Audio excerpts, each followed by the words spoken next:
This is pretty obvious, but spoiler warning for the movie, for The Dictator 2012. I may misremember some scenes and stuff, because I haven't watched the movie since 10 months ago now. So basically the movie is about a dictator named Aladdin of a made-up vaguely Arab country called Wadiya, based off the real world Libya and Gaddafi. By the way, in the beginning credits, before the movie even starts, it has a joke within the first minute of the movie that the movie was made as a gift for Kim Jong-un or Kim Jong-il, I think. Like, a lot of movies are slow and take time to build up,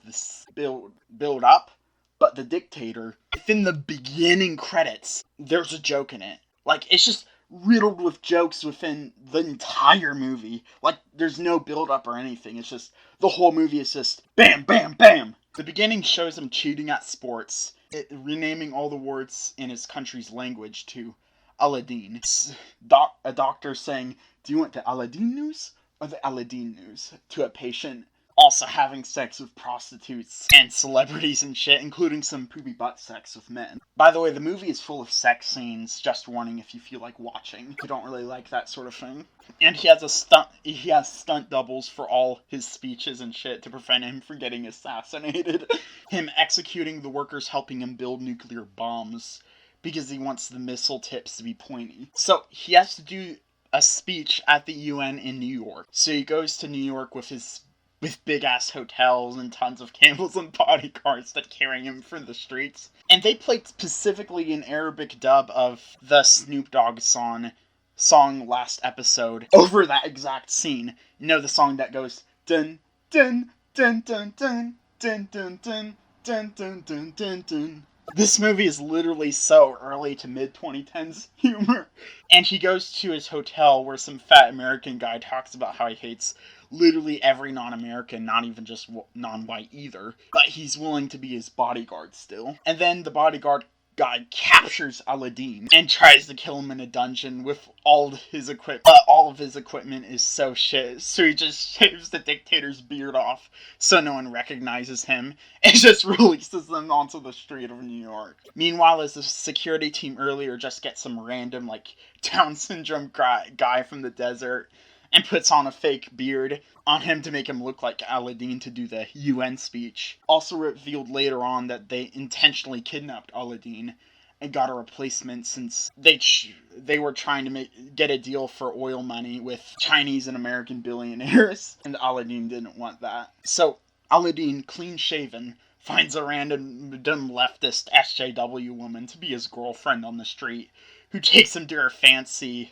vegan organic supermarket or whatever to work and live. And he also went and found a bar that was, get this, filled with all the people from his government he ordered to be executed. Like, the security guards just say they executed these people, taking them to a back room, but they actually send the people that Aladdin fired to a bar in New York City to live and work. So he has to make a deal with one of the guys he fired to let him take back his government, as long as the guy gets to make his nukes his way. So he gets on a helicopter to go back to Wadiya, but he ended up talking about his Porsche 911 and wanting to go to Manhattan and how he crashed his Porsche with kaboom, talking about it in Arabic, but the actor was actually speaking Hebrew in that scene as an extra layer of comedy, but doing it in an Arabic accent to convince the audience it was Arabic. The motherfuckers flying the helicopter got scared after he talked about Manhattan and the Empire State Building and this Porsche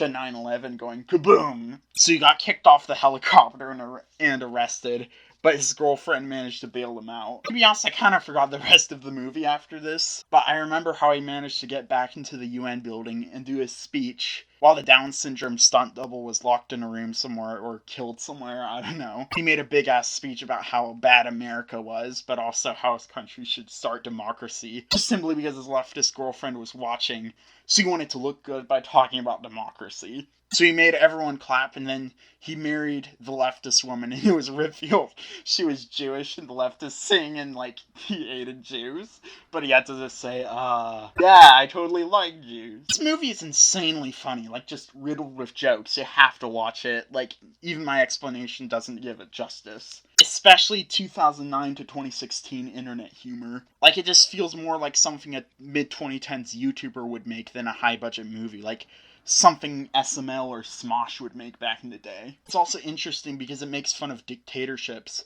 but also talks about Western hypocrisy and how they don't really care about the third world. They just want the oil from having a pro-Western government there that allows foreign companies to extract their resources. It's kind of neutral in that way. It's not a pro-West or an anti-West tanky movie either. Also, I see so many people say the movie is anti-Arab or anti-Islam, and it's just like, the movie definitely has some jokes making fun of Arabs and also Jews, but there's nothing in the movie that specifically makes fun of Islam, so I don't know why people go crazy over that. The movie didn't criticize or even mention the word Muhammad or Allah or Quran in it at all. Doesn't even mention the word Islam or Muslim once either, so I don't know why people say it's an Islamophobic movie, unless they count all the jokes about Arabic culture, even though there's many parts of Arabic culture that go against Islam or predate Islam, and there's many non-Muslim Arabics, like the Lebanese and Egyptian Christians. So you can't just say all criticism of Arabs is criticism of Islam. It's like, if I made a movie criticizing American or British culture,